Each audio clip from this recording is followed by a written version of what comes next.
Mayra Hicks took measured steps to change how she does business in mid-March before she was forced to shut down her shop because of the coronavirus. So when Georgia Governor Brian Kemp announced plans Monday to restart the state's economy, clearing the way for businesses like hers that provide close contact services to reopen Friday, Hicks, an esthetician, felt ready.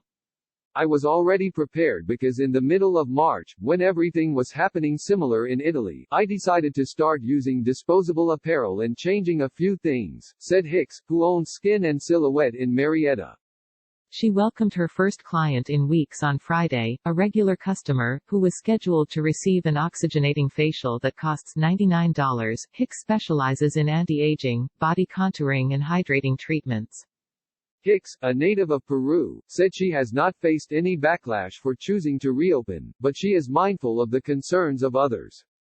The governor's decision to allow gyms, bowling alleys, hair and nail salons and massage and tattoo parlors to reopen Friday, as long as owners adhered to social distancing and hygiene requirements, has been met with criticism from local and national officials and sparked at least one protest Friday. I think I understand everybody, Hicks said in a telephone interview Friday. This is a big concern about the virus. I think all professionals, we have to be very cautious and prudent, not just for the client but for ourselves. Especially considering we are going to spend 30 minutes to an hour with a client, she said. Last month, Hicks said she stocked up on disposable wraps, robes, headbands and facial and body towels. She will no longer be using the plush reusable items typically offered at her shop. The robes she purchased are similar to paper hospital gowns, she said.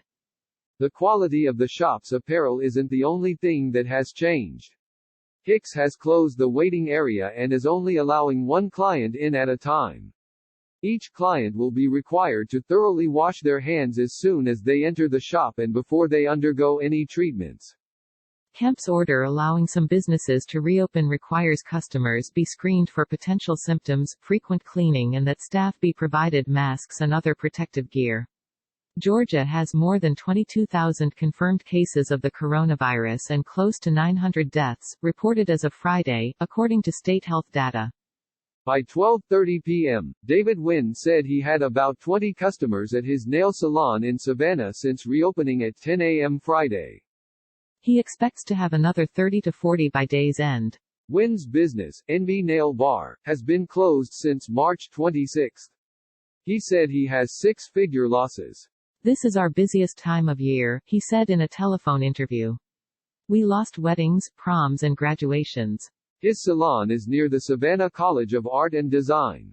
My store is generally located, he said, adding that most of his clients are tourists and college students.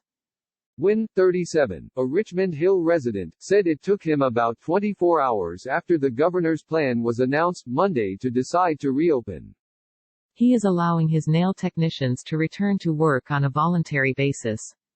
Some have chosen not to return yet but the majority have because they are struggling financially, he said. His staff was down to 8 on Friday instead of the normal 18.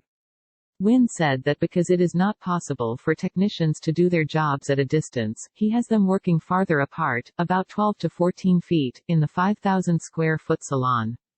We're keeping social distance, he said. From technician to technician and client to client. He is also limiting the amount of people allowed in the waiting area to a maximum of 5. In Buckhead, an upscale district of Atlanta, about 15 cars drove past the governor's mansion Friday afternoon demanding he keep businesses closed.